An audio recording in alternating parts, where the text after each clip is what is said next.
Good morning, everyone, and I hope that you all are enjoying your Sundays and doing well at your place. So, I, Rana Gupta, welcome you all to this live interactive session on Explore the Career World in Petroleum Engineering, organized by Gyani Rudra in association with Zero Monk.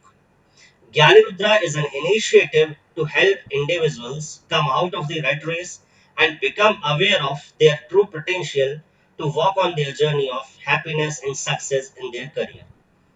And for more details, definitely you could visit us on Google and visit our website as well. Further, Zero Monk is an upcoming startup and aims to assist students to grow and achieve their career objectives through helping them in preparing for jobs, connecting with the mentors of their fields. And they are definitely coming to make your college life 10 times better than previous.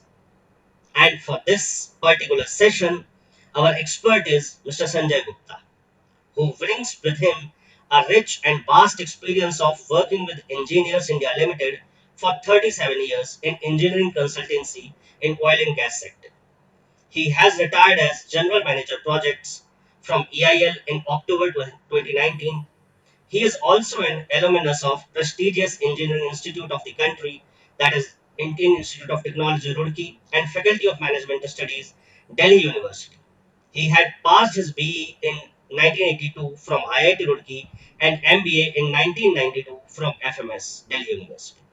Right now, he is mentoring us at Gyan Rudra to help us in making an impact in the lives of people around us with our vision. So, with the hope to add value in your career journey, now I welcome our expert to begin with this session. So, now I welcome you, sir, to start this session, and let's hope that people will get or students will get benefited with this session. Thank you, sir, for joining. Yeah, good morning, Ronak, Abhi, and everyone else.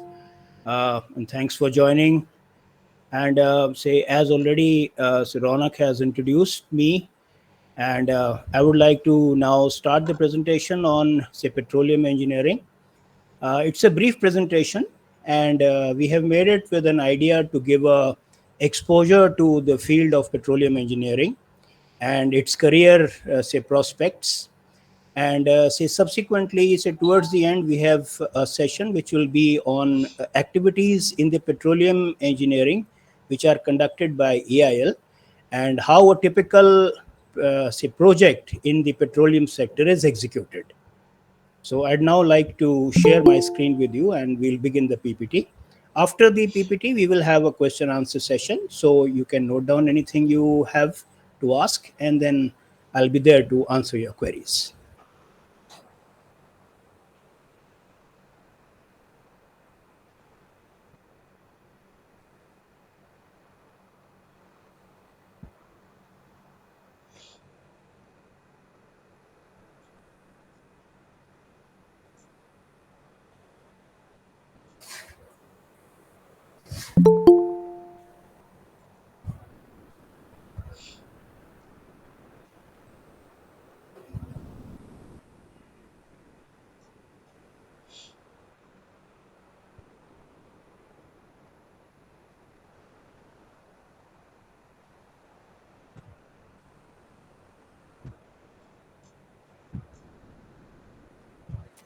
So hope everyone is able to see the screen.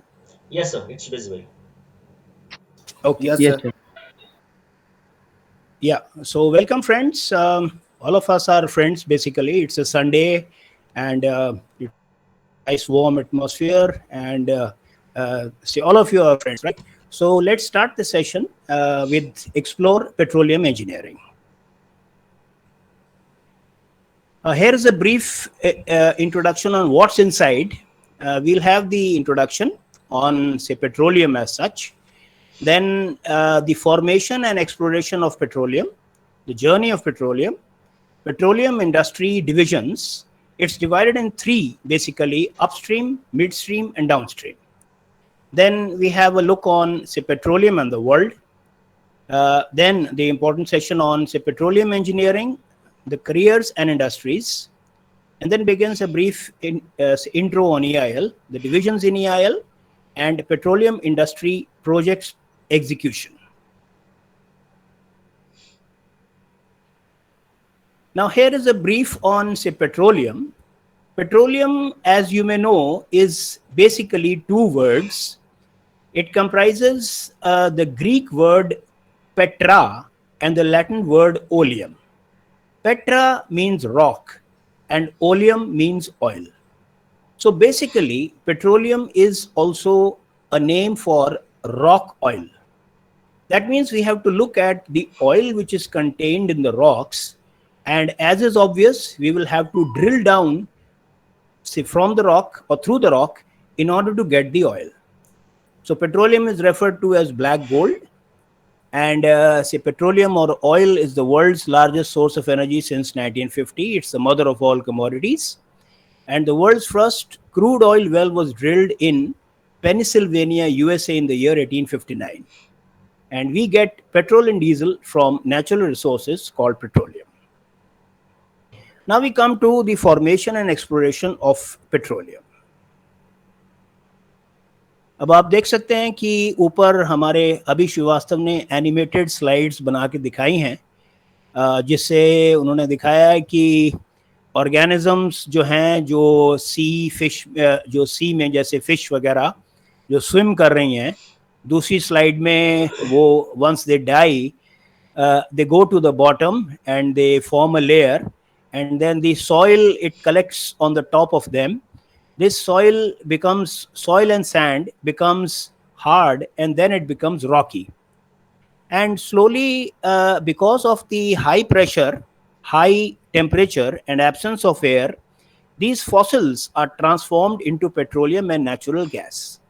वो आप देख सकते हैं आखिरी slide में, उसके अंदर हमने नीचे दिखाया है सोर्स रॉक, उसके ऊपर is the layer of oil field and natural gas, and then there is another rocky layer, and there is a platform from which the drill is there, which is goes deep down into the layer of the oil field and the natural gas.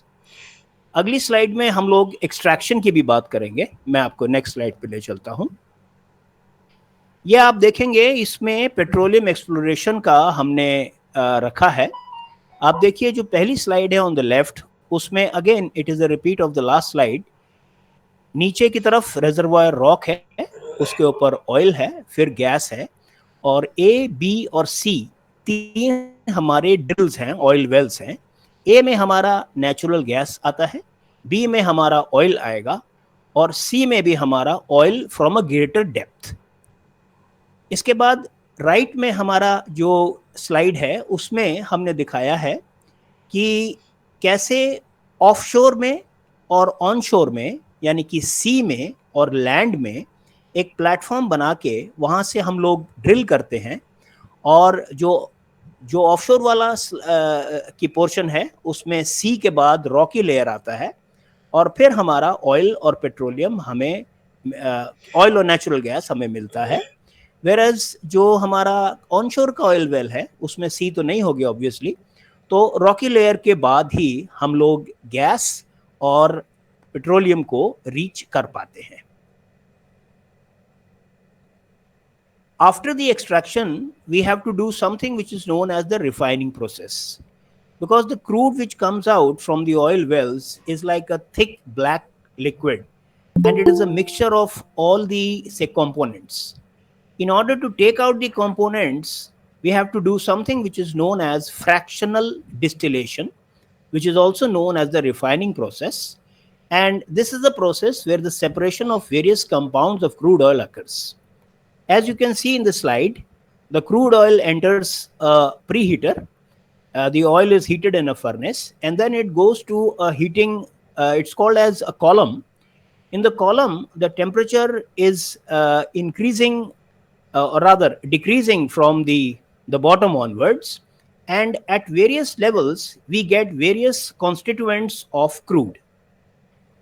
If we start from the top, we get the petrol at the least temperature, 150 degrees centigrade, then kerosene, then diesel, fuel oil, and finally as the residual we get lubricating oil, paraffin wax, and asphalt. All of these, as you know, are very useful products which are used in the petroleum industry. अब आपको ले चलते हैं what is the journey of petroleum. तो हमने अभी तक जो बात करी है उसके हिसाब से पेट्रोलियम स्टोरी या पेट्रोलियम की जर्नी, बेसिकली पहला उसमें पार्ट है ड्रिलिंग, जो कि वो ड्रिल मशीन काम कर रही है और कि कंटिन्यूसली जो है ऑयल वेल से तेल निकाल रही है। इसके बाद जब ये तेल निकलता है तो उसको हमें जो है, अगर हमारा ऑफशोर प्लेटफॉर्म है, वहाँ से हमें टैंकर्स के द्वारा इसको शोर तक लाके रिफाइनरीज तक लाना होता है। रिफाइनरी में एज वी हैव शोन हमें फ्रैक्शनल डिस्टिलेशन हम करते हैं, जिससे हमें वेरियस प्रोडक्ट्स मिलते हैं। ये प्रोडक्ट्स मिलने के बाद हम इन्हें टैंक्स में स्टोर करते हैं, जो नीचे टैंक दिखा रखे हैं, पेट्रोलियम का डिपो। और इन टैंक से हम बाय मींस ऑफ टैंकर्स हम इन्हें पेट्रोल पंप तक लाते हैं, जहां पर इनका पेट्रोल हम अंडरग्राउंड टैंक में स्टोर करते हैं और वहां से आपकी गाड़ी में पेट्रोल आता है।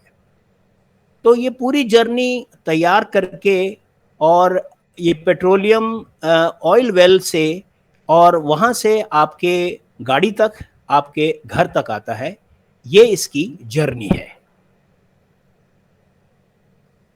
अब हम देखते हैं कि पेट्रोलियम इंडस्ट्री के डिविजन्स क्या हैं। इसके 3 डिवीजन हैं। आप ये समझ लीजिए, जैसे हम जब ट्रैफिक में होते हैं तो ट्रैफिक लाइट में 3 होती हैं, रेड, येलो, ग्रीन। इसी तरीके से पेट्रोलियम इंडस्ट्री में भी एक अपस्ट्रीम, एक मिड स्ट्रीम, एक डाउनस्ट्रीम। अपस्ट्रीम में जैसा हमने देखा है, हमारा एक्सप्लोरेशन होता है और इससे हम पेट्रोलियम और नेचुरल गैस को प्रोड्यूस करते हैं। उसके बाद आता है मिड स्ट्रीम। इसमें हमारा स्लाइट प्रोसेसिंग जो फील्ड पर होता है, जिसमें हम पेट्रोलियम और क्रूड और नेचुरल गैस को अलग करते हैं, इनको ट्रांसपोर्ट करते हैं और इसको रिफाइनरीज तक हम पहुंचाते हैं। ये सारा काम ये पाइपलाइंस के द्वारा भी होता है, ये टैंकर्स के द्वारा भी होता है। और इसके बाद हमारा लास्ट पोर्शन आता है डाउनस्ट्रीम का, जिसमें हमारा रिफाइनरी आता है, हम रिफाइन करते हैं, जहां से हमारे फ्रैक्शनल डिस्टिलेशन के थ्रू क्रूड के वेरियस प्रोडक्ट्स आते हैं, जो कि हम मार्केटिंग करते हैं और पेट्रोल पंप तक आते हैं, जो हमने इससे पहले जर्नी ऑफ पेट्रोलियम में हमने देखा था। Now we'd like to go in the slides individual for the upstream. Upstream is all about discovering, exploring, drilling, and extracting oil and gas from the subsurface to surface. As you can see in the 3 slides, they show an offshore platform, the oil wells, and a rig machine in operation. इससे बाद हमने जैसा कहा था midstream is all about the safely moving, shipping, storage, processing and transporting oil and gas to thousands of miles to refineries. नीचे आप देख सकते हैं कि पाइपलाइंस दिखा रखी हैं और स्टोरेज टैंक्स दिखा रखे हैं। इन टैंक से जो प्रोडक्ट्स हैं, इनमें क्रूड भी के आता है पहले, और फिर उसके बाद रिफाइंड प्रोडक्ट्स को हम जो है एक्सपोर्ट करते हैं कि आउटसाइड उसमें। इसके लिए हम या तो पाइपलाइंस यूज़ करते हैं या हम टैंकर्स यूज़ करते हैं। आपका जो आखिरी स्लाइड है उसमें you will be able to see that there is a tanker which comes, and I will say go to the next slide. आखिरी में हमारा डाउन स्ट्रीम आता है, सॉरी इसमें वो टैंकर दिखाया हुआ है, my mistake. So downstream is all about refining the crude oil, processing and purifying the raw natural gas, as well as marketing, distributing and selling of products at the retail level. इसमें आप देख सकते हैं कि refinery जो है उसमें ये टैंकर्स आते हैं और जाते हैं। यहाँ पर ये कि खाली टैंकर आता है ऑब्वियसली, और इसमें जो है कि से वेरियस प्रोडक्ट्स जैसे पेट्रोल है या केरोसिन है या डीजल है, उसको स्टोर करा जाता है मेजर्ड क्वांटिटीज, और तब ये फिल होके यहाँ से जो है आपके पेट्रोल पंप तक आते हैं। और on the left is again shown the tanker etcetera. तो हमने अब ये देख लिया कि से पेट्रोलियम के फील्ड में अपस्ट्रीम, मिड स्ट्रीम और डाउन स्ट्रीम क्या होता है। अब एक नज़र डालिए कि पेट्रोलियम एंड द वर्ल्ड। पहले हम देखते हैं इंडिया में मेजर ऑयल रिफाइनरीज कहाँ कहाँ हैं। आपका एक सवाल हो सकता है कि साहब जब ये क्रूड हमारा ये बॉम्बे हाई में आता है अधिकतर, तो हमारी रिफाइनरी भी फिर मुंबई में होनी चाहिए। आपका आंसर यस है, क्योंकि अधिकतर मेजर रिफाइनरीज मुंबई में हैं। बीपीसीएल की है, एचपीसीएल की है, आईओसीएल की है। और अब एक प्लान्स ऐसे भी हैं कि जिसमें एक मेगा रिफाइनरी बनाई जाएगी और वो भी मुंबई के एरिया में ही आएगी। लेकिन हर एक स्टेट की प्रोग्रेस के लिए हम ऐसा नहीं कर सकते कि रिफाइनरी एक ही जगह पे फोकस्ड रखें, वो सिक्योरिटी के लिहाज से भी अच्छा नहीं रहता। इसलिए हमने refineries as far as Panipat and Bhatinda as you can see हमने बनाई हैं। पानीपत में एक बहुत बड़ी रिफाइनरी है। वहाँ के लिए अब क्रूड कैसे आता है, वो पाइपलाइन के थ्रू आता है। मुंबई से पानीपत तक पाइपलाइन के थ्रू आता है और मुंबई से भटिंडा भी पानीपत अभी की पाइपलाइंस के थ्रू आता है। और इसी तरीके से रिफाइनरीज सी लेवल के पास में पारादीप, विशाखापट्टनम और भी हैं, मैंगलोर, कोची वगैरह हैं। और ऑन लैंड जो रिफाइनरीज हैं which are far away from the crude areas are at Panipat, Bhatinda, Bina, Barauni etcetera.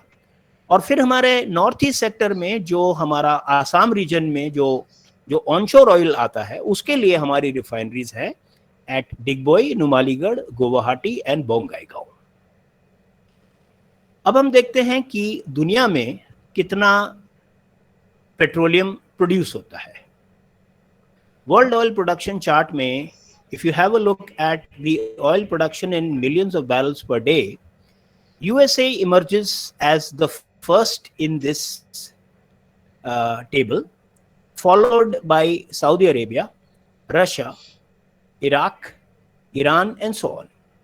And India is ranked at number 10, and after India comes Venezuela as per the statistics which are presently available. Now we come to an important aspect of petroleum engineering, which are the careers in petroleum industry. Since most of the course or the curriculum of petroleum engineering is oriented towards upstream engineering, the major careers have been listed as those which are in upstream. However, there are other careers in midstream, which is the pipelines, and also in downstream, which is in the refining areas. The job profiles are briefly: first is reservoir engineer. What does a reservoir engineer do? A reservoir engineer is basically the engineer in charge of the oil reservoir, and this is mainly onshore, because on shores you can define the land. And the reservoir engineer is basically in charge of the complete field, the oil field. His job is to split the field in various sections and to see which section should be explored at what time and how much of the let's say oil should be extracted, so that the ecology of the area does not get disturbed.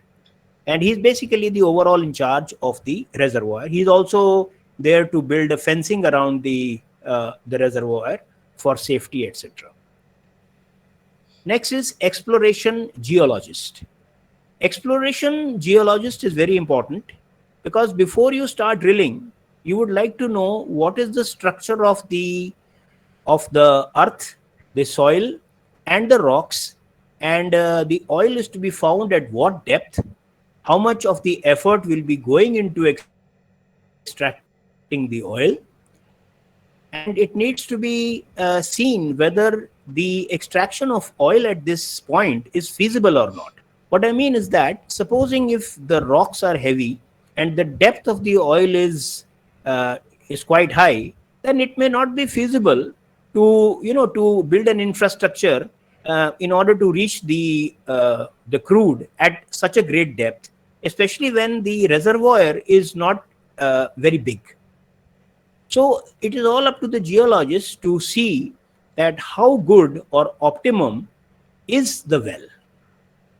Then comes drill bits system field engineer.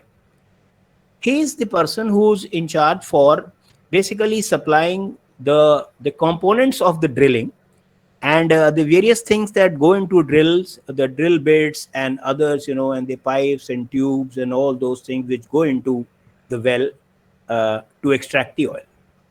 Next is the drilling engineer. The drilling engineer is one of the most important fields because he's the one who's responsible for doing the drilling, and he's the one who supervises the drilling operation. This is a very tough job. It may require to go without sleep for maybe 2 days, 3 days, 4 days, as long as the drilling is going on, and the because it has to be monitored. अब हम आते हैं जो हमारे petroleum industry में जो हमारी industries हैं, जो कि मेजर हमने कुछ यहाँ लिस्ट करी हैं। मैं आपको बताऊं, जैसे हमने अभी तक देखा है अपस्ट्रीम में जहाँ ऑयल एक्सप्लोरेशन है, उसमें आप देखिए हमारा नंबर 4, नंबर 5, नंबर 6 ये कंपनीज हैं। इंडियन ऑयल कंपनी ये मेजरली ऑन शोर वेल्स के लिए है, आसाम वगैरह में। और उसके बाद आता है ओएनजीसी। ओएनजीसी में अधिकतर ऑफशोर के काम होते हैं। केन एनर्जी क्रूड निकालता है राजस्थान में, बाड़मेर में। इसके अलावा हमारे एक प्लेयर और हैं, वो हैं रिलायंस, आपको पता ही है। और रिलायंस का जो फील्ड्स हैं वो केजी बेसिन में है। इसके बाद बारी आती है कि पाइपलाइंस की, जो मिड स्ट्रीम में आते हैं। पाइपलाइंस का सबसे बड़ा प्लेयर है gas authority of India limited at number 2। और इसके बाद आएगा हमारा डाउनस्ट्रीम के पार्टीज, पीपीसीएल, एचपीसीएल एटसेट्रा। और उसके बाद कुछ कंपनीज जो बाहर की हैं जो हमने लिखी हैं, मेजर, शेल, श्लम्बर्गर एंड हैलिबर्टन। ये सब बिग नेम्स हैं। बहुत सारे और भी नाम होंगे, मोबिल है, एक्सॉन मोबिल है वगैरह, और भी बहुत सारे हैं, बट थोड़े मेजर हमने लिखे हैं जस्ट फॉर इलस्ट्रेशन पर्पस।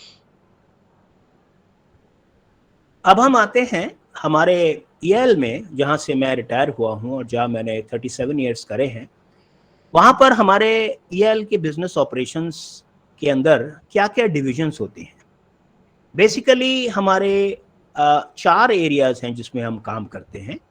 एक हाइड्रोकार्बन, दूसरा मेटलर्जी, तीसरा इंफ्रास्ट्रक्चर और चौथा पावर।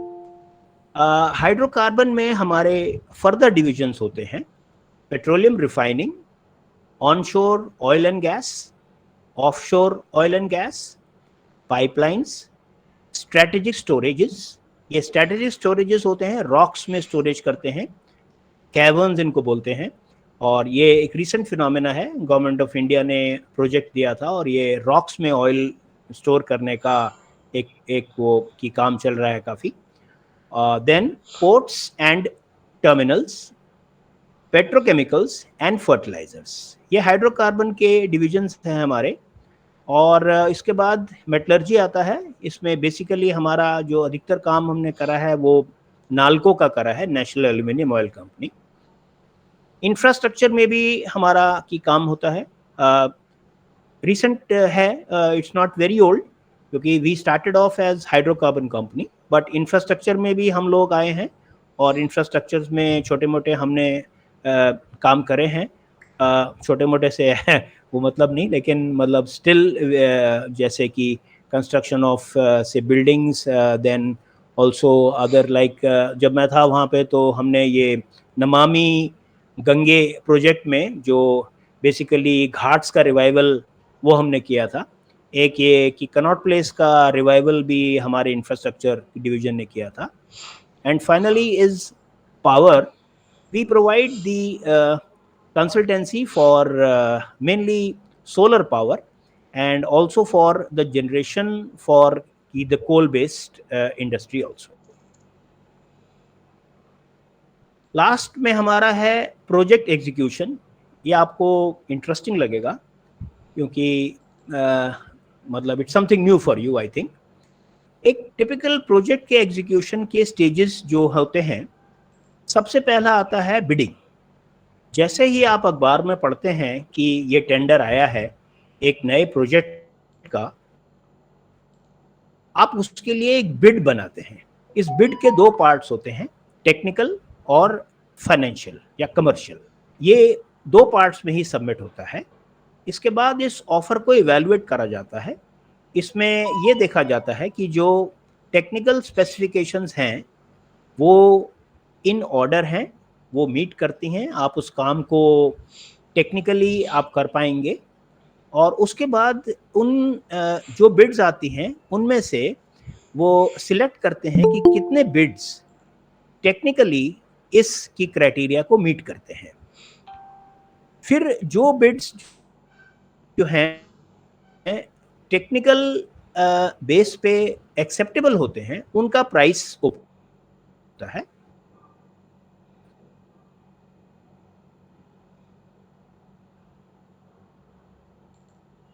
ऑर्डर मिलने के बाद दूसरी स्टेप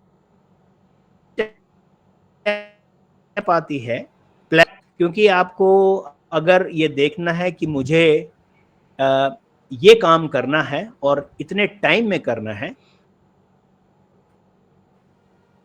तो आपको ये प्लान करना पड़ेगा कि से उसको छोटे छोटे हिस्सों में ब्रेक डाउन करूं और एक एक हिस्से पे फोकस